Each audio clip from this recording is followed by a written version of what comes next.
V tom období som ako mladý chalan aktívne športoval, cvičil, bol som úplne zdravý človek a za jednu noc sa zmenil celý môj život a zvrátil sa celý môj život k zlému a vôbec som nerozumel, čo to je a čo sa to so mnou deje, pretože to, čo sa so mnou dialo, bolo nadprirodzené. Jedno ráno som vstal, ako hoci ktorý iný deň, prišiel som do umývarky, umyl som si zuby, a prišiel som do kuchyne. Keď som vošiel do kuchyne, zbadol som v kuchyni položený na stole nôž a začal som sa panicky báť noža. Prešiel po mne zvláštny pocit a v tom momente, ako to po mne prešlo a začal som prežívať tento panický strach, vybehol som z kuchyne, ale vôbec som nerozumel, že čo sa to so mnou deje, a začal som pociťovať, ako keby niečo vo mne bolo. Biblia jasne hovorí, že čo to bolo a že to, čo sa so mnou dialo, nie je nič nebiblické. Tento nôž sa začal spájať s realitou násilným spôsobom, a to tak, že som začal vidieť, ako ten nôž tých priateľov mojich, ktorými som bol v jednotke, píchal, podrezával ich, proste násilné veci, striekala z nich krv a ja som sa tomu nevedel nejako ubrániť, ale snažil som sa to nejak potlačiť športom a nejakou takou telesnou aktivitou, ale Biblia hovorí, že toto nie je len záležitosť telesná alebo duševná, ale je to záležitosť duchovná, pretože Božie slovo hovorí, kto je človek.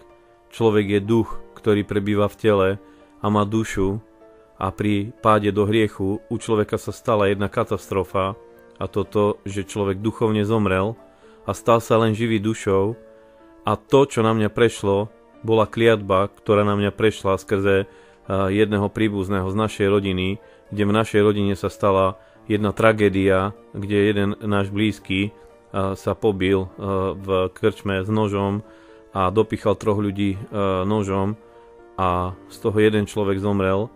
A Božie slovo hovorí, že kliatby prechádzajú do 3. a 4. pokolenia, a toto sa udialo aj v mojom živote.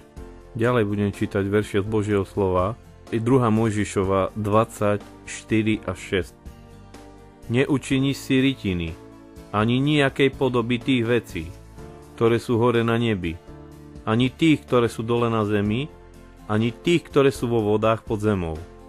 Nebudeš sa im kláňať, ani im nebudeš slúžiť, lebo ja, Hospodin tvoj Boh, som silný Boh žiarlivý, ktorý naštevujem nepravosť otcov na synoch do 3. i 4. pokolenia tých, ktorí ma nenávidia, a činí milosť tisícim tým, ktorí ma milujú a ostrihajú moje prikázania. 1. Mojžišova 4, 9 až 11. A Hospodin riekol Kainovi, kde je Abel tvoj brat? A Kain povedal, neviem, či som ja strážcom svojho brata. A Hospodin riekol, čo si to urobil? Hlas krvi tvojho brata volá ku mne zo zeme, a ty teraz budeš zlorečený, to je prekliatý, nad tú zem, ktorá otvorila svoje ústa, aby prijala krv tvojho brata z tvojej ruky. A toto je kliatba, ktorá prešla na mňa po mojom predkovi, pretože Boh na to vyriekol kliatbu, pretože to bola preliata nevinná krv, ale toto všetko Pán Ježiš Kristus pred 2000 rokmi zobral na Golgotský kríž, a Božie slovo hovorí v Galatianom 3.13, Kristus nás vykúpil spod zlorečenstva zákona tým, že sa sám stal za nás zlorečenstvom, lebo je napísané, zlorečený každý, kto visí na dreve. Ježiš bol prekliatím za nás, aby nás mohol vyslobodiť z hriechu, z chorôb, z chudoby a z kliatieb. A toto je úžasná správa, že za toto všetko už bolo zaplatené pred 2000 rokmi Ježišovou obeťou. Tieto vidiny pretrvávali a nedalo sa to a nevedel som to nejak vyriešiť ani športom, ani nejakou takou fyzickou námahou. Tak mali sme tam svojho psychológa, kde tento psychológ vedel, že ja som proste človek, ktorý je aktívny športovec, úplný abstinent, nefajčiar, nikdy som ani neskúšal drogy a vedel, že proste je to zvláštne, že čo sa so mnou deje. Tak začal so mnou robiť nejaké tie procedúry, lenže lekári ani nevedia tomuto vysvetlenie, pretože to, čo sa so mnou dialo, bolo nielen duševné, ako som už hovoril, ale aj duchovné. A poradil mi, že keď budem mať takýto nejaký stav, takúto nejakú vidinu aby som sa to snažil nejako potlačiť niekde dozadu a skúšať navázať si nejaké pozitívne myslenie, to znamená niečo pekné na rodinu a tak ďalej.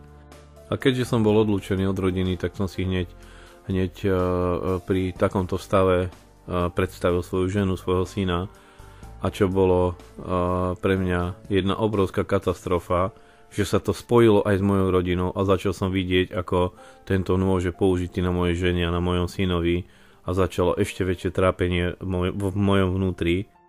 A tieto vidiny a násilné vidiny takisto nie sú nič nebiblické, pretože Biblia hovorí, kde na Jobovi bola urobená skúška, a ja aj prečítam z Božieho slova Job 1, 6 až 9, a kde Božie slovo hovorí, že kto spôsobil Jobovi trápenie, a kde Božie slovo hovorí, že žiadne trápenie a žiadne veci a zlé veci, ktoré sa dejú v ľudských životoch, nie sú od Boha, a toto trápenie spôsobil Jobovi diabol, a takisto Job mal vidiny podobného charakteru, pretože Božie slovo hovorí, že Job mal vidiny, ktoré neboli moc dobré. Takže budem čítať Job 1, 6 až 9. A stalo sa jedného dňa, keď prišli synovia Boží, aby sa postavili pred Hospodina, že prišiel medzi nimi aj Satan. Hospodin riekol Satanovi: odkiaľ ideš? A Satan odpovedal Hospodinovi a riekol: chodil som sem a tam po zemi a prechádzal som sa po nej. A zase riekol Hospodin Satanovi: či si všimol môjho služobníka Joba, že nie je jemu rovného na zemi, takého bezúhonného muža, priamého a spravodlivého, ktorý sa bojí Boha a chráni sa zlého? A na to odpovedal Satan Hospodinovi a riekol: a či sa Job darmo bojí Boha? Job 1, 11 až 12. Ale nože vystri svoju ruku a dotkni sa všetkého, čo má, či nebude zlorečiť do tvojej tvári.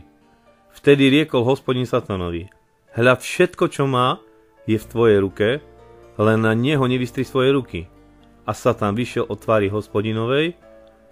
Job 1, 20 až 22. Vtedy vstal Job, roztrhol svoj plášť, ostrihal svoju hlavu a padnúc na zem, poklonil sa a riekol: nahý som vyšiel zo života svojej matky a nahý sa navrátim. Hospodin vzal, Hospodin dal. Nech je požehnané meno Hospodinovo. V tom všetkom nezhrešil Job a neprivlastnil Bohu ničoho nerozumného. Job 7, 13 až 15. Keď si poviem: útechu mi dá moja posteľ a moje lôžko poniesie môj nárek, vtedy ma strašíš snami a vidinami ma lakáš, radšej by som si volil udusenie a smrť namiesto mojich bolestí. Čo je dôležité povedať, že Job prežíval nejaké vidiny a prežíval sny, ktoré neboli od Boha, a boli to vidiny a sny, ktorými diabol trapil jeho život, pretože tak ako sme pred chvíľkou čítali, že na ňom bola urobená skúška a Boh povedal Satanovi, že na všetko mu môže siahnuť, ale na jeho život nesiahne. A keď budete čítať Joba ďalej, tak človek sa dočíta, každý sa z vás dočíta, že proste na Jobovi bola urobená skúška, kde diabol ničil Jobov život, ale Boh ho dostal z toho, vyviedol ho z toho, uzdravil ho a nadprirodzene ho požehnal. Ďalej by som prečítal Daniela 4.2. Videl som sen, ktorý ma naľakal, a myšlienky, ktoré mi prichádzali na mojom ležišti, a videnia mojej hlavy ma predesili. Tu vidieť, že takisto Daniel musel prežívať nejaké videnia, ktoré neboli moc dobré. Možno si povieš, že ako je to možné, že diabol vie dať videnia. A prečítame Evangelium Matúša 4, 8 až 10, kde Ježiš bol pokúšaný na púšti, a budem čítať. Opäť ho pojal diabol na vrch, veľmi vysoký, a ukázal mu všetky kráľovstvá sveta a ich slávu a povedal mu: toto všetko ti dám, ak padneš a pokloníš sa mi. Vtedy mu povedal Ježiš: odídi, Satane, lebo je napísané: Pánovi svojmu Bohu sa budeš kláňať a jemu samému budeš sveto slúžiť. Po mesiaci a pol, ako som vlastne v jednotkách mierových síl toto prežíval a nejak, ako som už hovoril, som sa to snažil nejak športom zo seba dostať. Prišiel som domov do civilu a hľadal som pomoc. A čo je veľmi zlé, že hľadal som pomoc na nesprávnych miestach a možno sám si sa dostal do nejakých takýchto problémov, pretože sú toho plné noviny, plná televízia a ponúka to tento svet, ale je isté, že to nie je od Boha. A do čoho som sa aj vlastne dostal je okultizmus. Slovo okultizmus alebo slovo okultné je skryté. Je to nelegálny vstup do duchovného sveta a čo za tým všetko je, jedná sa o rôznych liečiteľov, vešcov, čarodejníkov, o rôznych nejakých vyvolávačov duchov a tak ďalej a tak ďalej. Biblia to jasne zakazuje a Boh to zakazuje nie preto vo svojom slove, pretože by to nefungovalo, ale pretože to nie je od Boha, nie je to od Neho, je to od Satana a diabol skrze to ničí ľudské životy. Ja by som prečítal 5. Mojžišovu 18. kapitolu 9. až 13. verš. Keď vojdeš do zeme, ktorú ti dá Hospodin tvoj Boh, nebudeš sa učiť robiť podľa ohavnosti tých národov. Nenájde sa u teba nikto taký, kto by viedol svojho syna, alebo dcéru cez oheň, ani veštec, ani planetár, ani zaklínač, ani čarodejník, ani bosorák, ani dopytujúci sa vešteckého